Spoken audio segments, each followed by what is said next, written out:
Hello दोस्तों, आज हम आप सभी को बृहस्पतिवार व्रत कथा जिसे गुरुवार व्रत कथा कहते हैं वह सुनाएंगे। प्राचीन समय की बात है। भारत में एक राजा राज्य करता था। वह बड़ा प्रतापी तथा दानी था। वह नित्य प्रति मंदिर में भगवत दर्शन करने जाता था। वह ब्राह्मण और गुरु की सेवा किया करता था। उसके द्वार से कोई भी याचक निराश होकर नहीं लौटता था। वह प्रत्येक गुरुवार को व्रत रखता एवं पूजन करता था। हर दिन गरीबों की सहायता करता था, परंतु यह सब बातें उसकी रानी को अच्छी नहीं लगती थी। वह न व्रत करती न किसी को एक भी पैसा दान में देती थी। वह राजा से भी ऐसा करने को मना किया करती थी। एक समय की बात है, राजा शिकार खेलने वन को चले गए। घर पर रानी और दासी थी। उस समय गुरु बृहस्पति साधु का रूप धारण कर राजा के दरवाजे पर भिक्षा मांगने आए। साधु ने रानी से भिक्षा मांगी तो कहने लगी, हे साधु महाराज, मैं इस दान और पुण्य से तंग आ गई हूँ। इस कार्य के लिए तो मेरे पतिदेव ही बहुत हैं। अब आप ऐसी कृपा करें कि सारा धन नष्ट हो जाए तथा मैं आराम से रह सकूं। साधु रूपी बृहस्पति देव ने कहा, हे देवी, तुम बड़ी विचित्र हो। संतान और धन से कोई दुखी नहीं होता है, इसको सभी चाहते हैं। पापी भी पुत्र और धन की इच्छा रखता है। अगर तुम्हारे पास धन अधिक है तो भूखे मनुष्य को भोजन कराओ, प्याऊ लगवाओ, ब्राह्मण को दान दो, धर्मशालाएं बनवाओ, कुआं, तालाब, बावड़ी, बाग, बगीचे आदि का निर्माण कराओ तथा निर्धनों की कुंवारी कन्याओं का विवाह कराओ। साथ यज्ञादि करो। इस प्रकार के कार्यों में आपके कुल का और आपका नाम परलोक में भी सार्थक होगा एवं तुम्हें भी स्वर्ग की प्राप्ति होगी। परंतु रानी साधु की इन बात से खुश नहीं हुई। उसने कहा, हे साधु महाराज, मुझे ऐसे धन की आवश्यकता नहीं जिसको मैं अन्य लोगों को दान देती फिरूं तथा जिसको रखने और संभालने में ही मेरा सारा समय नष्ट हो जाए। साधु ने कहा, हे देवी, यदि तुम्हारी ऐसी ही इच्छा है तो जैसा तुम्हें बताता हूँ तुम वैसा ही करना। बृहस्पतिवार के दिन घर आंगन को गोबर से लीपना, अपने केसों को पीले मिट्टी से धोना, केसों को धोते समय स्नान करना, राजा से कहना वह हजामत करवाए, भोजन में मांस मदिरा खाना, कपड़े धोबी के यहाँ धुलवाने देना। इस प्रकार 7 बृहस्पतिवार करने से तुम्हारा सारा धन नष्ट हो जाएगा। यह कहकर साधु महाराज रूपी बृहस्पति देव अंतर्ध्यान हो गए। रानी ने साधु के कहने अनुसार 7 बृहस्पतिवार तक वैसा ही करने का विचार किया। साधु के बात बताए अनुसार कार्य करते हुए केवल 3 बृहस्पतिवार ही बीते थे कि उसकी समस्त धन संपत्ति नष्ट हो गई। भोजन के लिए दोनों समय परिवार तरसने लगा तथा सांसारिक भोगों से दुखी रहने लगा। तब राजा रानी से कहने लगा कि हे रानी, तुम यहाँ पर रहो, मैं दूसरे देश जाता हूँ, क्योंकि यहाँ पर मुझे सभी मनुष्य जानते हैं, इसलिए मैं यहाँ पर कोई काम नहीं कर सकता। मैं अब परदेश जा रहा हूँ, वहाँ कोई काम धंधा करूँगा, शायद हमारे भाग्य बदल जाएं। ऐसा कहकर राजा परदेश चला गया। वह वहाँ जंगल से लकड़ी काट कर लाता और शहर में बेचता। इस तरह जीवन व्यतीत करने लगा। इधर राजा के बिना रानी और दासियां दुखी रहने लगी। किसी दिन भोजन मिलता और किसी दिन जल पीकर ही रह जाती। एक समय रानी और दासी को 7 दिन बिना भोजन व्यतीत करने पड़े तो रानी अपनी दासी से कहा, हे दासी, यहाँ पास के ही नगर में मेरी बहन रहती है। वह बड़ी धनवान है। तू उसके पास जा और वहाँ से 5 सेर बोझर मांग कर ले आ, जिससे कुछ समय के लिए गुजारा हो जाएगा। दासी रानी की बहन के पास गई। रानी की बहन उस समय पूजा कर रही थी। बृहस्पतिवार का दिन था।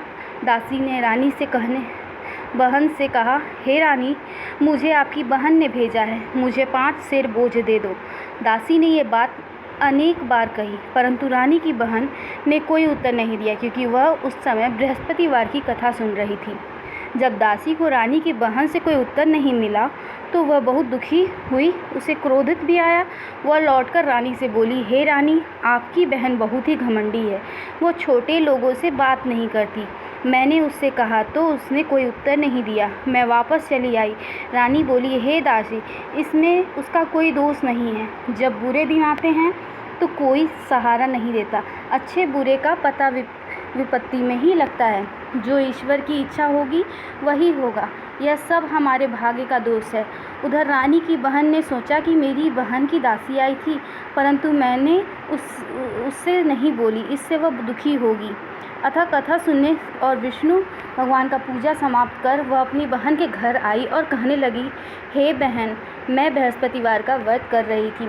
तुम्हारी दासी हमारे घर आई थी, परंतु जब तक कथा होती है तब तक हम लोग न उठते हैं और न बोलते हैं, इसलिए मैं नहीं बोली। कहो दासी क्यों आई थी? रानी बोली, बहन, हमारे घर अनाज नहीं था। वैसे तुमसे कोई बात छिपी नहीं है, इस कारण मैं दासी को तुम्हारे पास 5 सेर बेझर लेने के लिए भेजा था। रानी की बहन बोली, बहन देखो, बृहस्पतिवार भगवान सबकी मनोकामना पूर्ण करते हैं। देखो शायद तुम्हारे घर में ही अनाज रखा हो।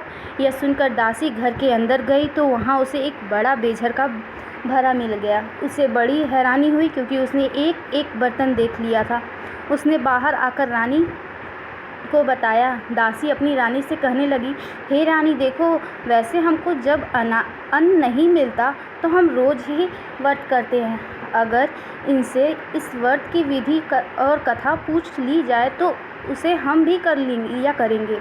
दासी के कहने पर रानी ने अपनी बहन से बृहस्पतिवार के व्रत के बारे में पूछा। उसकी बहन ने बताया, हे रानी बहन, बृहस्पतिवार को सूर्यदेव से पूर्व उठकर स्नान करके बृहस्पतिवार का व्रत करना चाहिए, लेकिन उस दिन सिर नहीं धोना चाहिए। बृहस्पतिवार के व्रत में चने की दाल, मूंगों से विष्णु भगवान का केले के वृक्ष की जड़ से पूजन करें तथा दीपक जलाएं। उस दिन एक ही समय भोजन करें। भोजन पीले खाद्य पदार्थ का करें तथा कथा सुने। इस प्रकार करने से गुरु भगवान प्रसन्न होते हैं, अन्न पुत्र धन देते हैं। इस तरह व्रत करो। और पूजन की विधि बताकर रानी की बहन अपने घर लौट गई। रानी और दासी दोनों ने निश्चय किया कि वे बृहस्पतिवार देव भगवान का पूजन जरूर करेंगी। 7 दिन बाद जब बृहस्पतिवार आया तो उन्होंने व्रत रखा। घुड़साल में जाकर चना और गुड़ बीन लाई तथा उसकी दाल से केले की जड़ में विष्णु भगवान का पूजन किया। अब भोजन कहाँ से आए? दोनों बड़ी दुखी हुई, परंतु उन्होंने व्रत किया तथा इस कारण बृहस्पति भगवान प्रसन्न थे। वे एक साधारण व्यक्ति के रूप में 2 थाल में सुंदर पीला भोजन लेकर आए।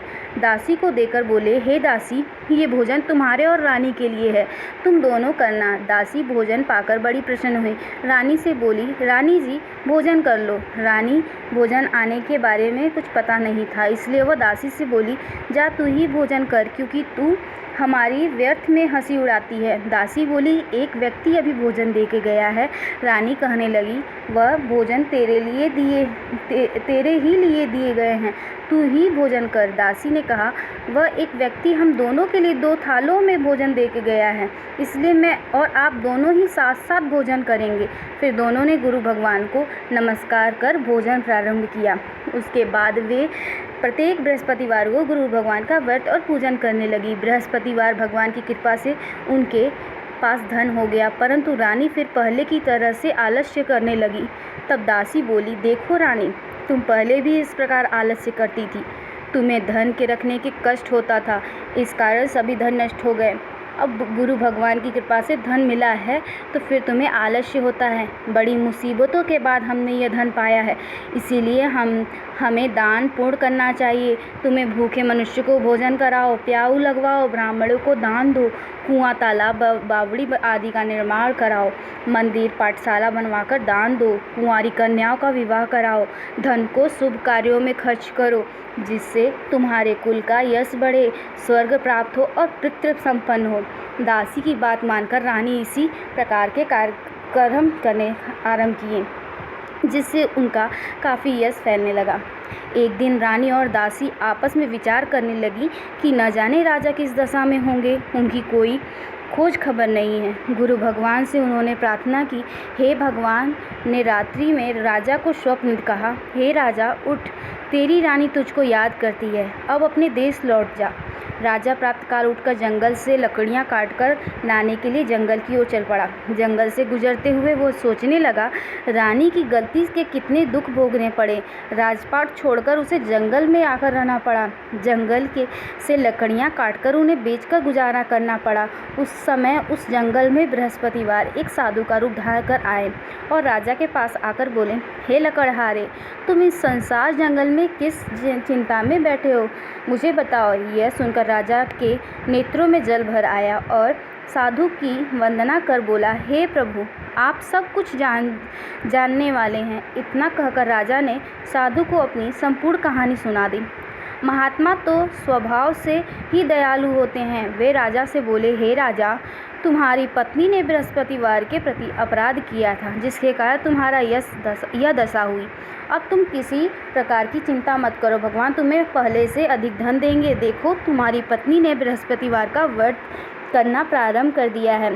अब तुम भी बृहस्पतिवार का व्रत करके चने की दाल व गुड़ और जल को लोटे में डालकर केले के पत्ते से भगवान विष्णु का पूजन करो। फिर कथा कहो या सुनो, भगवान तुम्हारी सब मनोकामनाएं को पूर्ण करेंगे। साधु को प्रसन्न देखकर राजा बोला, हे प्रभु, मुझे लकड़ी बेचकर इतना पैसा नहीं बचता जिससे भोजन करने के उपरांत कुछ बचा सकूं। मैंने रात्रि में अपनी रानी को व्याकुल देखा है। मेरे पास कोई साधन नहीं जिससे समाचार जान सकूं।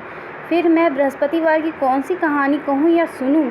मुझको तो कुछ भी मालूम नहीं है। साधु ने कहा, हे राजा, तुम किसी बात की चिंता मत करो। बृहस्पतिवार के दिन तुम रोजाना की तरह लकड़ियाँ लेकर शहर में जाओ। तुम्हें राज से दुगुना धन प्राप्त होगा, जिससे तुम भली भांति भोजन कर लोगे तथा बृहस्पतिवार की पूजा का सामान भी आ जाएगा। बृहस्पतिवार की कथा इस प्रकार है। प्राचीन काल में एक बहुत ही निर्धन ब्राह्मण था। उसकी कोई संतान नहीं थी। वह नित्य पूजा पाठ करता, परंतु उसकी स्त्री बहुत मलिनता के साथ रहती। वह स्नान करती और न किसी देवता का पूजा करती। प्रातःकाल उठते ही सर्वप्रथम भोजन करती, बाद में कोई अन्य कार्य करती। ब्राह्मण देवता बहुत दुखी रहते, पत्नी को बहुत समझाते, किंतु उसको कोई परिणाम ना निकलता। भगवान की अनुकंपा से एक समय उस ब्राह्मण की पत्नी गर्भवती हुई और सदैव महीने एक सुंदर कन्या को जन्म दिया। निर्धन ब्राह्मण कन्या के जन्म से बहुत दुखी हुआ। धीरे धीरे ब्राह्मण की कन्या बड़ी होने लगी। बचपन से ही उसने कन्या की रुचि भगवान विष्णु की पूजा में थी। वह प्रातः उठती, स्नान करके भगवान विष्णु की पूजा करने मंदिर में आती थी। बृहस्पतिवार को व्रत करके विधिवत पूजा पाठ करती थी। पूजा पाठ के बाद वह पढ़ने के लिए पाठशाला में जाती। घर से चलते हुए वह मुट्ठी भर जौ साथ लेकर जाती और पाठशाला के रास्ते में थोड़े थोड़े जौ गिराते जाती। जब पाठशाला से घर लौटती तो जौ के वह दाने सोने में बदल जाते। लड़की सभी सोने के दाने बीन लाती। एक दिन जब वो सोने के दाने को साफ कर रही थी तो उसकी माँ ने कहा, बेटी, सोने के दाने साफ करने के लिए सोने का सूप भी होना चाहिए।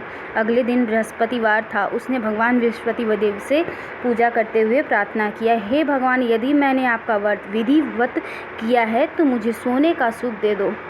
भगवान विष्णुदेव ने उसकी मनोकामना पूरी करने का वचन दिया। पाठशाला से लौटते समय उसे रास्ते में सोने का सूप पड़ा हुआ मिला। घर लौटकर सोने का सूप अपनी माँ को दिखाकर वह सोने के दाने साफ करने लगी। उसी समय नगर का राजकुमार उसके घर के पास से गुजरा। उसने सुंदर लकड़ी को सोने के सूप में जो साफ करते देखा। राजकुमार उस पर मोहित हो गया। महल में लौटकर राजकुमार ने राजा से उस लड़की से विवाह करने की इच्छा प्रकट की। तो राजा ने ब्राह्मण को महल में बुलाकर राजकुमार से उस लड़की के विवाह की बात कही। ब्राह्मण तैयार हो गया। धूमधाम से उस लड़की का विवाह हुआ। राजकुमार से हो गया। दुल्हन बनकर ब्राह्मण की लड़की महल में चली गई। लड़की के चले जाने से ब्राह्मण फिर निर्धन हो गया। उसे कई दिनों भोजन भी नहीं मिलता। बहुत दुखी होकर ब्राह्मण एक दिन अपनी लड़की के पास गया। अपने पिता से निर्धनता का समाचार सुन उसे बहुत सा धन देकर पिता को विदा करा। उस धन से ब्राह्मण के कुछ दिन तो आराम से गुजर गए, लेकिन उस जल्दी ही फिर भूखों मरने की हालत हो गई। ब्राह्मण अपनी लकड़ी से धन लेने के लिए फिर महल में पहुंचा। लड़की ने पिता की बुरी हालत देखकर कहा, पिताजी, आखिर आप कब तक मुझसे धन लेकर जीवन यापन करेंगे? आप कोई ऐसा उपाय क्यों नहीं करते जिससे आपका घर धन संपत्ति से भर जाए? ब्राह्मण ने कहा, मैंने तेरी माँ को बहुत समझाया लिया है, पर उसकी समझ में कुछ नहीं आता। उसका फूहड़पन नष्ट तो घर की निर्धनता भी दूर हो जाए। तब कुछ सोचकर लड़की ने पिता से कहा, पिताजी आप कुछ दिनों के लिए माँ को मेरे पास छोड़ जाओ। तब कुछ सोचकर ब्राह्मण पत्नी को लड़की के पास महल में छोड़ आया। लड़की ने अपनी माँ से कहा, माँ तुम काल प्राप्त उठकर स्नान आदि करके भगवान बृहस्पति देव की पूजा अवश्य करना। पूजा करने से तुम्हारी निर्धनता अवश्य दूर हो जाएगी। लेकिन माँ ने उसकी कोई बात नहीं मानी। तब क्रोधित होकर लड़की ने अपनी माँ को एक कक्ष में बंद कर दिया। सूर्योदय के समय माँ को उठाकर जबरदस्ती उसने स्नान कराया और फिर मंदिर में ले जाकर बृहस्पति भगवान की पूजा कराई। कुछ दिन तक ऐसा करने से माँ की बुद्धि में परिवर्तन हुआ और वह स्वयं बृहस्पतिवार का व्रत करने लगी। उसके व्रत रखने से ब्राह्मण के घर में भगवान विष्णु की अनुकंपा से धन की वर्षा होने लगी। दोनों पति पत्नी धन संपत्ति पाकर आनंदपूर्वक जीवन यापन करते हुए विष्णु धाम को चले गए। लकड़हारा बने राजा ने उस साधु से भगवान बृहस्पति देव की यह कथा सुनकर बृहस्पतिवार का व्रत करके भगवान विष्णु की पूजा की। उसने दिन से उसके सभी कलेश दूर हो गए। लेकिन अगले बृहस्पतिवार को कामकाज में अधिक व्यस्त रहने के कारण उसने भगवान बृहस्पति देव का व्रत नहीं किया। भगवान बृहस्पति देव लकड़हारे से क्रोधित हो गए और उसे भूल की सजा दी। उस दिन नगर के राजा ने नगर में घोषणा करके सबको सूचित किया, प्रत्येक नागरिक मेरे महल में भोजन करने आए। जो नहीं आएगा उसे अपराधी मानकर भारी दंड दिया जाएगा। लकड़हारा बने राजा ने उस नगर के राजा की घोषणा तो सुनी, लेकिन जंगल से लकड़ी काटकर लाने और उन्हें बेचने में देर हो जाने के कारण वह समय पर महल में भोजन करने नहीं जा सका। अतः राजा के सैनिक लकड़हारे को पकड़कर महल में ले आ गए। राजा ने उस महल के एक कक्ष में बैठाकर भोजन कराया। उस कक्ष में एक खूंटी पर रानी का सोने का हार लटका हुआ था। लकड़हारा अकेला उस कक्ष में भोजन कर रहा था। तभी उसने एक आश्चर्यजनक घटना घटती देखी। देखते ही देखते वह खूंटी हार निगल गई। थोड़ी देर के बाद राजा ने हार को गायब देखा तो लकड़हारे को कारावास में डलवा दिया। लकड़हारा मन ही मन अपने भाग्य को कोसने लगा। तभी उसके जंगल में मिले साधु का स्मरण हो गया। थोड़ी देर में भगवान विष्णुदेव सन्यासी के रूप में उसके सामने प्रकट हुए और कहा, हे लकड़हारे, तुमने भगवान बृहस्पति देव की पूजा नहीं की, इसी कारण तुम्हें कष्ट हुआ। लेकिन अब चिंता मत करो, बृहस्पतिवार के दिन कारागार के दरवाजे पर तुम्हें कुछ पैसे पड़े हुए मिलेंगे। उन पैसों से भगवान बृहस्पति देव का व्रत करके उनकी पूजा करो तो तुम्हारे सब दुख कष्ट नष्ट हो जाएंगे। बृहस्पतिवार के दिन दरवाजे पर बड़े मीले पैसों से चने और गुड़ मंगाकर लकड़हारे ने बृहस्पतिवार की कथा कही तो भगवान बृहस्पति देव ने प्रसन्न होकर उस नगर के राजा को स्वप्न में लकड़हारे का कारागार से मुक्त करने की कहा। सुबह राजा ने अपने कक्ष में आकर देखा तो खूंटी पर रानी का हार टंगा हुआ था। राजा ने लकड़हारे को मुक्त कर दिया और उस धन और आभूषण देकर विदा किया। लकड़हारा बना राजा उस नगर से चलकर अपने नगर में पहुंचा तो उस नगर में कुएं, धर्मशाला, बाग बगीचे देखकर बहुत प्रसन्न हुआ। राजा ने किसी से पूछा, ये कुछ कुएं, धर्मशाला किसने बनवाए हैं? सबने उसे बताया कि ये सब रानी और उसकी दासी ने बनवाया। राजा महल में पहुंचा तो रानी ने उसका भव्य स्वागत किया। तब राजा ने निश्चय किया कि वह सप्ताह में एक बार तो सभी बृहस्पतिवार का व्रत कथा पूजन करते हैं, परंतु मैं प्रतिदिन व्रत किया करूँगा तथा प्रतिदिन बार कथा कहा करूँगा। अब राजा हर समय दुसाले में चने की दाल बांधे रहता तथा दिन में 3 बार बृहस्पतिवार की कथा कहता। कुछ दिन के बाद राजा को अपनी बहन की याद आई। एक दिन घोड़े पर सवार होकर राजा अपनी बहन से मिलने चला गया। अभी राजा नगर के बाहर पहुंचा ही था कि उसने कुछ लोगों को एक शव को ले जाते देखा। राजा को स्मरण हुआ कि आज उसने किसी को बृहस्पतिवार की कथा नहीं सुनाई। राजा ने उन लोगों को रोककर कहा, भाइयों, आप शव को ले जाने से पहले मुझसे बृहस्पतिवार की कथा सुन लो। लोगों ने राजा पर क्रोधित होते हुए कहा, तुम पागल तो नहीं हो? लेकिन कुछ बड़े बड़े लोगों ने कहा, अच्छा भाई, साथ में चलते चलते तू अपनी कथा भी सुना लो। राजा ने चलते हुए आधी कथा सुनाई थी, सब हिलने लगा। राजा के पूरी कथा सुनते ही सब उठकर बैठ गया। लोगों ने हैरानी से दांतों तले उंगली दबाई और अगले बृहस्पतिवार से भगवान बृहस्पति व्रत करने का कथा सुनने का निश्चय कर लिया। अब थोड़े घोड़े पर सवार राजा चलते हुए एक किसान के पास पहुंचा। किसान अपने खेत में हल चला रहा था। राजा ने कहा, अरे भाई, मुझसे बृहस्पतिवार की कथा सुन लो। किसान झुलझुलाकर बोला, अरे भाई, देख नहीं रहा जितनी देर तक तुम्हारी कथा सुनूंगा उतनी देर में तो पूरे खेत में हल चला लूँगा। राजा निराश होकर चलने लगा। तभी किसान के बैल लड़खड़ाकर ज़मीन पर जा गिरे। किसान के पेट में भी जोरों का दर्द होने लगा। उस किसान की पत्नी जब खाना लेकर आई तो उसने किसान से इस बारे में पूछा। किसान ने घुड़सवार की पूरी कहानी सुनाई। किसान की पत्नी दौड़ती हुई राजा के पास पहुंचकर हाथ जोड़कर बोली, भैया, मैं तुम्हारी कथा सुनने को तैयार हूँ। राजा ने उसके पास खेत पर पहुंचकर बृहस्पतिवार की कथा सुनाई। तभी बैल उठकर खड़े हो गए। किसान के पेट का दर्द भी तुरंत ठीक हो गया।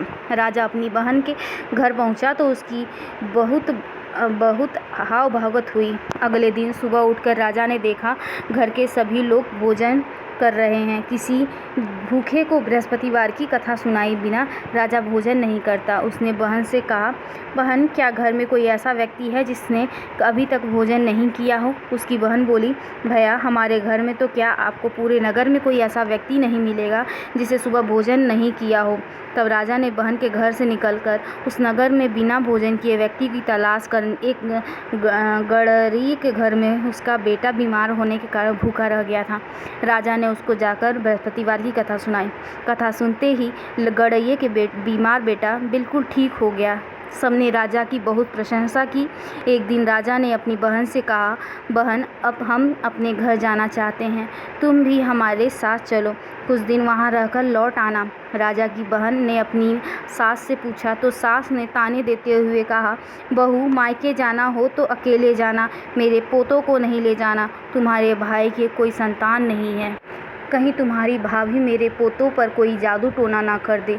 दूर कच्छ में बहन की सास की बात सुन राजा दुखी मन से अकेला ही अपने नगर लौट गया। रानी से राजा से कहा, आप तो अपनी बहन को साथ लाने की बात कहकर गए थे, फिर बहन को साथ क्यों नहीं लाए? तब राजा ने दुखी होते हुए कहा, रानी, हम निसंतान हैं, इसीलिए कोई हमारे घर आना पसंद नहीं करता। रानी ने राजा को समझाया, हे प्राणनाथ, हमें बृहस्पति देव ने सब कुछ दिया है, अब भगवान बृहस्पति देव हमें संतान भी अवश्य देंगे। बृहस्पतिवार को विधिवत व्रत करते हुए राजा रानी ने भगवान बृहस्पति देव से संतान के लिए प्रार्थना की। कुछ दिनों के बाद उन्होंने स्वप्न में दर्शन देते हुए कहा, हे राजन, तेरी मनोकामना अवश्य पूरी होगी। एक सप्ताह बाद ही रानी गर्भवती हो गई। 10वें महीने रानी ने एक सुंदर पुत्र को जन्म दिया।